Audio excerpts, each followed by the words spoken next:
Y bendiciones. Nuevamente por acá estamos ya cerrando esta materia de lo que es códigos y reglas de interpretación. Vamos a la clase número 8 y estos dos puntos son sumamente importantes que usted los analice.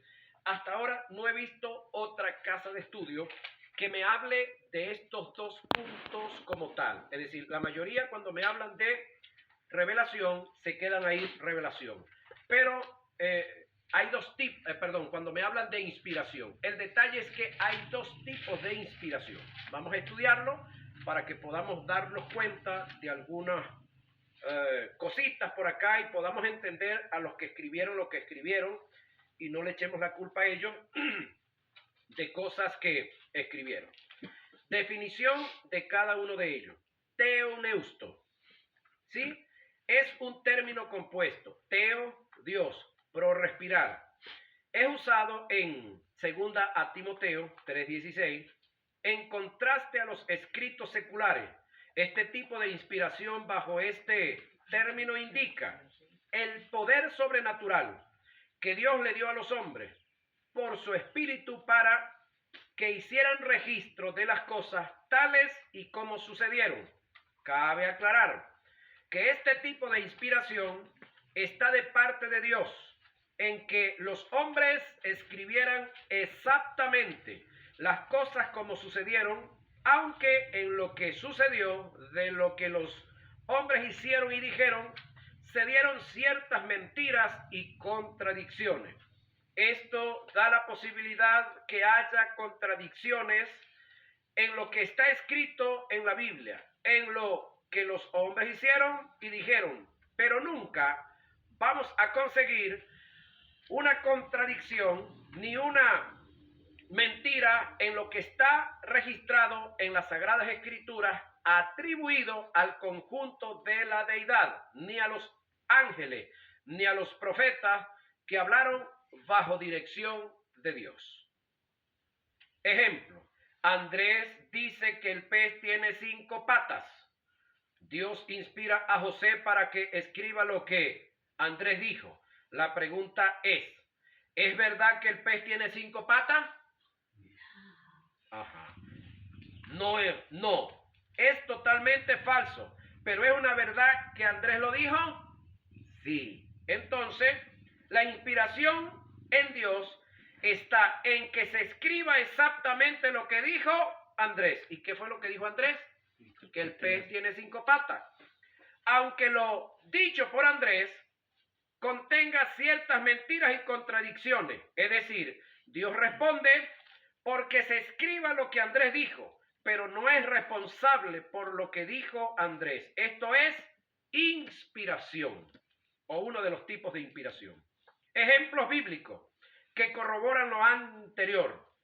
Ejemplo, según Job 1:21, Dios quita lo que da. ¿Sí? Según Job 1:21. Y dijo, desnudo salí del vientre y desnudo volveré. Ok, desnudo salí del vientre, todos nosotros, eso es una verdad, ¿sí? Desnudo hemos salido del vientre y desnudo volveré, pero no me dice a dónde. Sin embargo, la mayoría de los que somos sepultados nos sepultan vestiditos, ¿verdad que sí? Ok. Desnudo volveré allá. Jehová dio y Jehová quitó. Sea el nombre de Jehová bendito. ¿Vio hermano que la Biblia dice? No, la Biblia no dice nada. Está escrito. Salgámonos de ese rollo de la Biblia dice. Según Romanos 1:29, Dios nunca quita lo que da. Tú y yo lo perdemos. Ay, como que hay contradicción ahí. ¿Por qué? Irrevocables son los dones y el llamamiento de Dios. No hay revocación. Cuando Dios llama, llama y punto. Y cuando coloca un don, lo colocó y punto. No lo quita. Según estos dos pasajes, hay una aparente contradicción. Pero el apóstol Pablo está en plena revelación e iluminación del Espíritu. Job no entendía lo que decía. Estaba loco de la sarna que tenía, dijo uno por ahí. Ejemplo, según Job 2:10, Dios dio Job 2:10, de Dios procede lo malo, según Job 2:10. De Dios procede lo malo. ¿Qué recibiremos de Dios el bien y el mal no lo recibiremos? En todo esto no pecó Job con sus labios. Estaba en ignorancia. Santiago 1:17 dice todo lo contrario. Toda buena dádiva y todo don perfecto desciende de lo alto del Padre de las luces. Oiga lo que viene, en el cual no hay mudanza ni sombra de variación. Es decir, de Dios solamente ha venido lo bueno. Vendrá lo bueno y en el futuro de Dios ha venido, viene y vendrá solamente lo bueno. Entonces lo malo viene de quién? ¿Lo malo viene de quién? ¿Quién es el que vino a hurtar, matar y destruir? ¿Y por qué el matar nos alcanza, la destrucción nos alcanza ¿por qué el matar nos alcanza, el hurtar nos alcanza? Hurtar no es robar, son dos cosas diferentes. Robar es entrar aquí a punta de pistola, igual a punta de pistola, todo está trancado, pero con barretones abrimos un hueco en la pared, nos metemos, penetramos y nos llevamos todo lo que haya. Eso es robo, porque usamos la violencia, usamos la fuerza. Ahora, ¿qué es hurtar? Bueno, hurtar es que el pastor me deja aquí, me deja una llave, porque como todo el mundo se va, yo me quedo aquí cuidando, y entonces conozco todo, tengo la llave, en una de esas descuidos le saco una copia y le invento un viaje por allá a Barquisimeto, a él, a su iglesia y cuanto más, que por allá una actividad. Y mando a unos amigos míos, paran una cava por aquí, la meten acá y recogen y se llevan todo, pero yo estoy usando una llave de una copia que yo le saqué por la confianza que él me dio. ¿Eso es robo o es hurto? Eso es hurto, porque estoy abusando de la confianza. Entonces el diablo no está en capacidad de robarnos nada. Él está en capacidad solamente de hurtar cuando nosotros se lo permitimos. Cuando nosotros le abrimos la puerta, cuando nosotros le damos las llaves, cuando nosotros le damos derechos. Es la única manera que el diablo pueda tocarnos y hacer algo en contra de nosotros. Ahora, ¿qué pasó con Job? 3:25 tiene la respuesta. Vaya corriendo. Job 3:25. Porque lo que temía, eso me sobrevino. El mal que me espantaba ha venido sobre mí. ¿En qué vivía Job? En temores. Y vivir en temores es vivir en pecados. ¿Sí? Le dio derecho al diablo. ¿Y el diablo qué vino a hacer? Hurtar, matar y destruir. Toda buena dádiva y todo don perfecto desciende de lo alto del Padre de las luces, en el cual no hay mudanza ni sombra de variación. Según estos dos pasajes, hay una aparente contradicción, pero la clave está en que Santiago dice que las cosas buenas que vienen de Dios están sometidas a una virtud que es propiedad de Dios, que es la inmutabilidad en él. No hay mudanza ni sombra de variación. Esto indica que si Dios es inmutable, toda buena dádiva y todo don perfecto se puede ajustar a los tres tiempos. Vino, viene y vendrá de Dios, porque Él no cambia. Podemos observar que la contradicción está de parte de Job. No debemos olvidar que Santiago está en plena revelación, en plena gracia y en plena revelación e iluminación del Espíritu. Mas Job no sabía lo que decía. Estaba confundido por la situación por la cual se encontraba.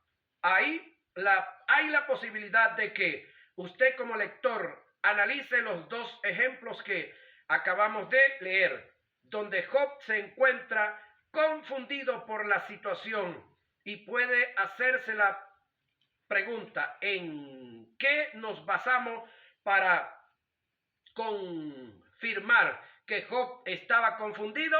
La respuesta sería, si analizamos Job 42, 1 y 6, podemos observar que Job se arrepiente de atribuirle a Dios la tragedia al darse cuenta que lo sucedido no venía de Dios.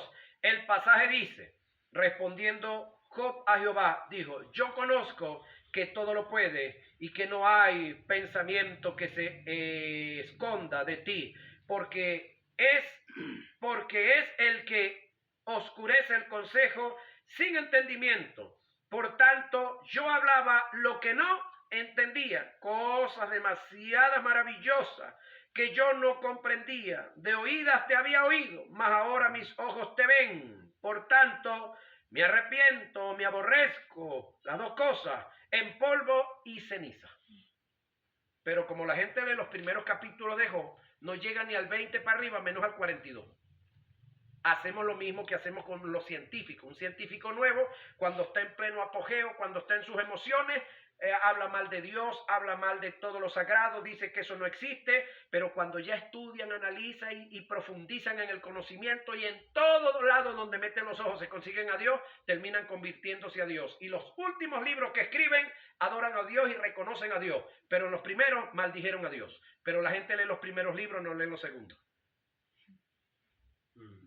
Pasa lo mismo aquí. Ok, entonces, según esta declaración dada por Job, el hombre entendió y estuvo claro por iluminación que las cosas malas no vienen de Dios. Lo otro que hay que entender es que según este tipo de inspiración, en el Antiguo Testamento no existen los libros apócrifos, señoras y señores. Todos fueron inspirados por Dios. Hagamos un estudio de lo que es la Septuaginta. ¿Qué es eso, pastor? Vamos para allá. La Septuaginta, ¿qué contiene y qué es? La Septuaginta contiene los 39 libros del canon del Antiguo Testamento, así como algunos libros llamados deuterocanónicos, que significa segundo canon. Estos libros fueron denominados por el estudioso de la Biblia del siglo V, Jerónimo, como libros apócrifos. En general, el término apócrifo deriva del verbo griego apokristo, que significa esconder, poner aparte. Generalmente se refiere a un grupo de antiguas escrituras judías escritas durante el periodo del último libro durante el periodo del último libro de las escrituras judías, esto es Malaquías. Los libros apócrifos incluyen Judith, Tobit, Baruch, Sirac o Eclesiástico, la sabiduría de Salomón 1 y 2, de Macabeo, los dos libros de Esdra, anexos al libro de Esther, unidos al libro de Daniel, y la oración de Manasés, pastor. Son inspirados todos. ¿Sí? No está incluido aquí el libro de el que duró más años. No, eso sí no. Eso no se sabe quién lo escribió y con qué intención lo escribieron, porque eso va en contra de muchas de las realidades que están aquí. Pero todos estos libros, cuando Pablo dice toda la escritura es inspirada, ¿cuál era toda la escritura que existía? Antiguo Testamento, toda. No me está hablando del Nuevo porque no estaba escrito. Y útil para. ¿Quién los metió? La Iglesia Católica. ¿Quién los sacó? La Iglesia Católica. Ellos dicen y se adjudican que son los dueños de la Biblia. No, son los que diagramaron la Biblia. Porque la Biblia, ¿quiénes la escribieron? Los judíos. Excepto Lucas, que no era judío, y escuché por ahí uno de los profetas menores, supuestamente no era judío también, pero todos fueron vistos y se les dio el beneplácito por los israelíes. Quienes lo sacaron es la Iglesia Católica, y la Iglesia Católica viene a la existencia después del año 313 para acá. Es que ellos comienzan a sacar, a meter y a organizar, porque los libros todos estaban separados. La primera Biblia se organiza en el 327 por San Jerónimo de Estridón y fue traducida al latín. Por eso las misas, todas las primeras misas que se hacían era en latín. A usted le rayaban la madre, la abuela, la tía y todas las comadres y usted decía amén. No sabía lo que le estaban diciendo. Por eso mismo, para que no supiera lo que estaba diciendo. ¿Por qué ahora no las hacen en latín? Porque los ignorantes se han acabado. Ahora, entonces estos libros mal llamados apócrifos no son apócrifos como tal. Los libros apócrifos fueron incluidos en la Septuaginta, atrás, por motivos históricos y culturales, pero no han sido reconocidos por los judíos ortodoxos y los cristianos protestantes como canónicos. ¿Quiénes son los cristianos protestantes? De Martín Lutero para acá se conocen los cristianos protestantes, pero es que nosotros no venimos a la existencia de Martín Lutero para acá. Y de paso, el término protestante no es un término teológico, es un término de alguien que protesta contra otros. Es un término jurídico más bien, protestante. Inspirado por Dios. Inspirado por Dios. Muchos maestros de la Reforma hacen notar que los escritores del Nuevo Testamento nunca citaron los libros apócrifos y que la apócrifa nunca fue considerada parte de la escritura canónica judía. Sin embargo, los canónicos romanos y la Iglesia Ortodoxa Oriental, la parte de Rusia y todos esos lados allá, Occidente, incluyen los libros apócrifos o deuterocanónicos en su Biblia, con la excepción de los libros de Esdras y la oración de Manasés. La verdad del caso en relación a estos libros apócrifos es que el apóstol Pablo dice con toda seguridad que todos estos libros fueron inspirados por Dios mediante el Espíritu Santo. Citemos el pasaje, 2 Timoteo 3:16. Toda la escritura es inspirada por Dios y útil para enseñar, para redarguir, para corregir, para instruir en justicia. Hay que tomar en cuenta que cuando Pablo escribió esto, no existía el canon del Nuevo Testamento, solo estaba el Antiguo Testamento, incluyendo los libros mal llamados apócrifos. Fenómeno. Vamos a esta. ¿Qué fue lo primero que le dije? Teuneuto. Escúcheme, inspiración bajo el término teuneuto. Eso va para la socialización. Más que para la socialización, esto va para que usted pueda entender cómo interpretar la Biblia. Le estoy hablando de dos tipos de interpretación. ¿Cuál le dije? Teuneuto. Y la que viene es fenómeno.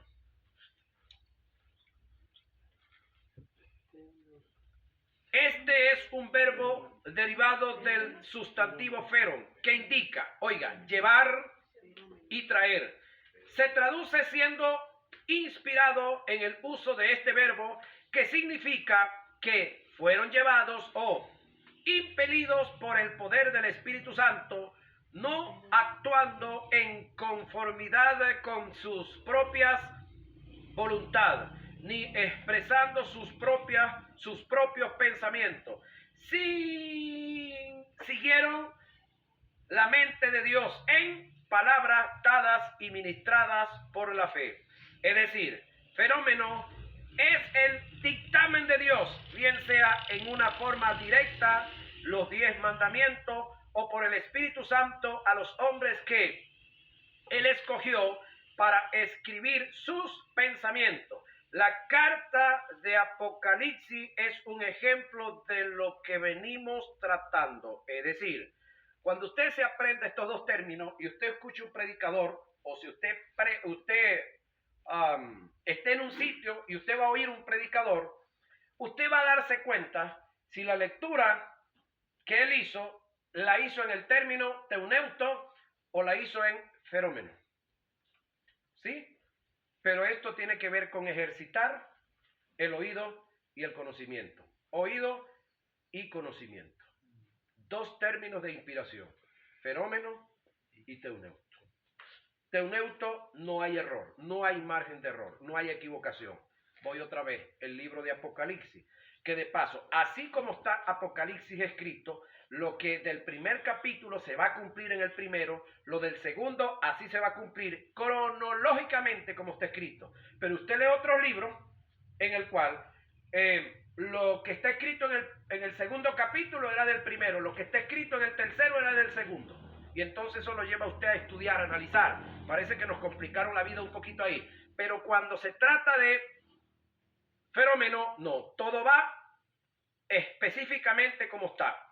Revelación de Jesucristo que Dios le dio para manifestar a sus siervos las cosas que deben suceder pronto. La declaró enviándola por medio de su ángel a su siervo Juan, el cual ha dado testimonio de la palabra de Dios, el testimonio de Jesucristo y de todas las cosas que ha visto. Bienaventurado, oiga lo que viene, el que lee y el que oye las palabras de esta profecía y guarda las cosas en ella escritas, porque el tiempo está cerca. Oiga esto. Muchos de nosotros hemos usado el término, hermano, tenga cuidado cuando usted hable de la Biblia, porque el que le quitare a este libro, le será quitado el nombre del libro de la vida. Y el que le añadiere, le serán añadidas las plagas de Egipto. El que, ¿qué? Le quitare a este libro. ¿A cuál libro y de qué libro está hablando? De Apocalipsis. Exclusivamente de Apocalipsis, no tiene nada que ver con el resto de la Biblia, porque para el momento que se escribe el libro, la Biblia no existía. ¿Están aquí o se fueron? No tiene nada que ver con el resto de la Biblia. Eso es exclusivo de Apocalipsis, porque dice a la palabra de la profecía de este libro. Lo que acabamos de leer, pero en otra forma, que no tiene que ver con eso. Se está refiriendo exclusivamente a Apocalipsis. Cabe aclarar que en este tipo de inspiración no vas a conseguir ningún tipo de contradicción, ya que Dios es responsable de lo que se dijo, por igual de lo que se escribió. Revelación es el término apocalipsis o apocalipto y significa desvelar, develar, descubrir. Apocalipto,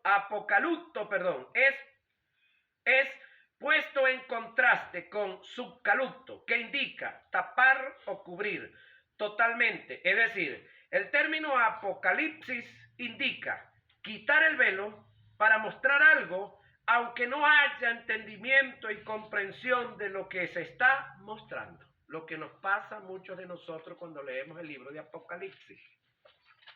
¿Sí? Apocalipsis 1.1 dice, la revelación de Jesucristo que Dios le dio para manifestar a sus siervos las cosas que deben suceder pronto, y la declaró enviándola por medio de su ángel a su siervo Juan.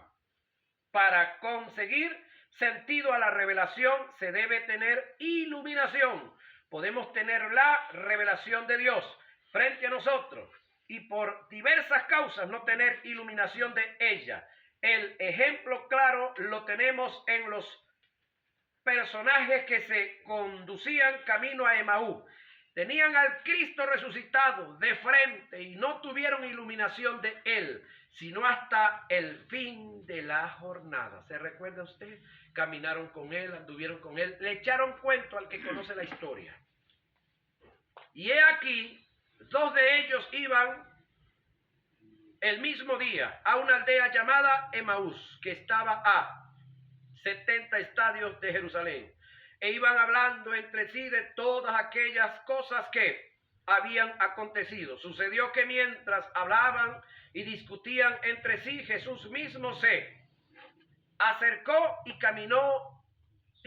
caminaba con ellos, mas los ojos de ellos estaban velados para que no le conocieran. Y aconteció que estando sentados con ellos a la mesa en la hora de la noche, tomó el pan y lo bendijo y partió y les dijo, y les dio. Entonces le fueron abiertos los ojos y le reconocieron, mas él se desapareció de su vista. Lucas 24, 13 al 31. El mismo caso se dio con el etíope. Tenía la revelación de las escrituras frente de él, mas no entendía lo que estaba escrito. ¿Qué le faltaba al hombre? Iluminación. Nosotros, ¿qué tenemos? La Biblia en su totalidad. ¿Qué nos falta? Iluminación. ¿Qué estamos recibiendo? Iluminación, poco a poco. Y sucedió que un eunuco, funcionario de Candace, reina de los etíopes, el cual estaba sobre todo su tesoro y había venido a Jerusalén para adorar, volvía sentado en su carro, leyendo el profeta Isaías, y el Espíritu dijo a Felipe: acércate y júntate a ese carro. Acudiendo Felipe, le oyó que leía el profeta Isaías y dijo: ¿pero entiendes lo que lees? Él dijo: ¿y cómo podré si alguno no me enseñare? Y rogó a Felipe que subiera y se sentara con él. El pasaje de la escritura que leía era este: como oveja a la muerte fue llevado, y como cordero mudo delante del que lo trasquila, no abrió su boca. En su humillación no se le hizo justicia. Mas su generación, ¿quién la contará? Porque fue quitado de la tierra su vida. Respondió el eunuco y dijo a Felipe: te ruego que me digas de quién dice el profeta esto, de sí mismo o de algún otro. Entonces Felipe, abriendo su boca y comenzando desde esta escritura, le anunció el evangelio de Jesús. Hechos 8, 26 al 35. Iluminación, del griego fotizo. Este término significa resplandecer, dar luz, iluminar, alumbrar, aclarar. Efesios 1, 18 y 6, 4. La iluminación, según Efesios 1:18, indica darle significado a la revelación. A continuación se transcribe dicho texto: para que el Dios de nuestro Señor Jesucristo, el Padre de gloria, os dé espíritu de sabiduría y de revelación en el conocimiento de Él, alumbrando los ojos de vuestro entendimiento, es decir, del alma, para que sepáis cuál es la esperanza a que Él os ha llamado, y cuáles las riquezas de la gloria de su herencia en los santos. La revelación sin iluminación está incompleta y carece de significado. Veamos ejemplos de revelación e iluminación. Si tenemos un sueño y por causa del sueño sabemos que Dios nos quiere decir y enseñar algo, pero no sabemos lo que Dios quiere decirnos o enseñarnos. La causa es que tenemos una revelación, pero no tenemos iluminación. Tenemos el ejemplo bíblico del caso según Daniel 4, 18 y 20. La revelación le fue dada a Nabucodonosor, pero la iluminación se la dieron ¿a quién? A Daniel. Nabucodonosor estaba turbado, Nabucodonosor estaba encalmucado, enredado, y el caso de José también. ¿Se recuerda el caso de José? Que recibió Faraón la revelación. Pero ¿quién le dio la iluminación? El Dios de José. Debemos tomar en cuenta que todas las escrituras, desde Génesis hasta Apocalipsis, han sido inspiradas y reveladas. Por lo tanto, la iglesia no necesita inspiración ni revelación. Entonces, si un predicador se le ofrece y le dice: pastor, yo quiero ir a predicar allá porque yo sí tengo la palabra revelada, usted dígale: yo también la tengo. Lo que no la tengo es iluminada del total, pero tengo una parte. Así que no me vengas a cortar con ese cuchillo de cartón, como dicen los chamos por allá. Y entonces otros: no, que vamos a la actividad tal, vamos al seminario X, que allá te vamos a transferir de la unción del predicador. Eso no existe, compañero. Eso no existe. En esa movida anda una cantidad de delincuentes que andan montados en nuestros púlpitos y que transfiriendo unción. Negativo. Pedro, cuando llegó a la casa de Cornelio, predicó el mensaje. Una vez que la gente oyó el mensaje, ¿qué sucedió? Todos recibieron el Espíritu Santo y Pedro no había puesto mano a nadie. ¿Qué sucedió? Oyeron el mensaje con fe, creyeron, recibieron la palabra, fueron transformados espiritualmente, y el Espíritu Santo, que es el que quita el pecado y pone la justicia divina, quita la maldad y pone la bondad y la bendición, vino y se metió en ellos y comenzaron a hablar en otras lenguas. Segunda manifestación gloriosa del Espíritu Santo en el libro de Hechos. Eso está en el capítulo 10.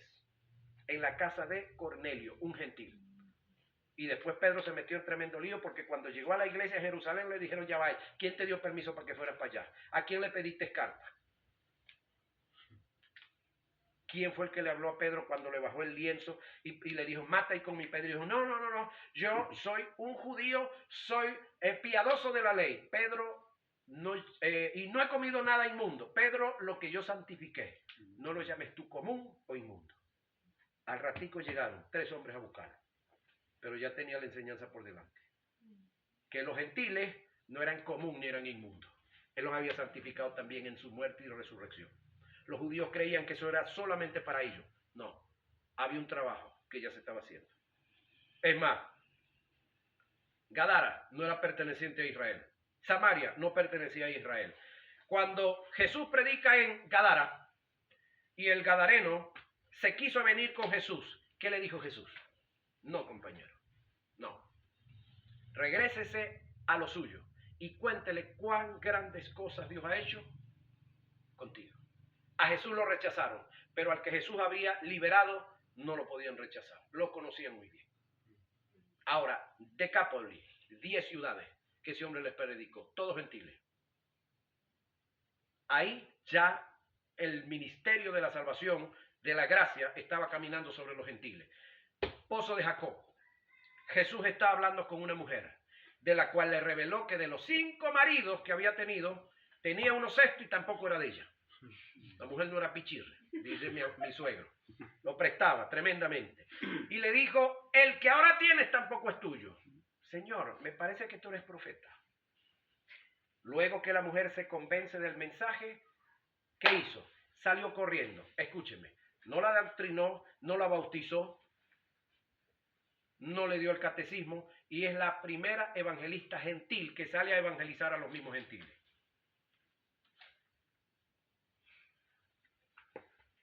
Y que no hay mujeres predicadoras, ¿ves?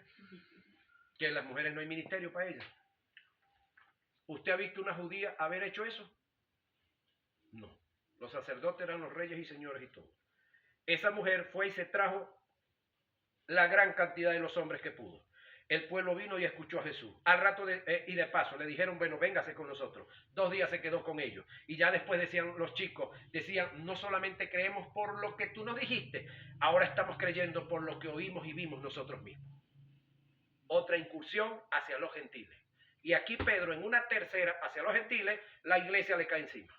Entonces Pedro, que tuvo que apelar a los otros que se llevó, porque Pedro no fue tonto, se llevó varios. Y les dijo, bueno, pregúntenle a ellos qué fue lo que pasó. Y Pedro les echó el cuento y ellos lo corroboraron. Entonces, la salvación no solamente es para nosotros, también es para los gentiles. Sí. Tremendo, ¿no? Entendiendo, y vamos cerrando, primero esto que ninguna profecía de la Escritura es de interpretación privada, porque nunca la profecía fue traída por voluntad, oído, humana. Subrayo esto aquí. Escucha esto. Nunca la profecía fue traída por voluntad humana. Escuchen esto lo que viene.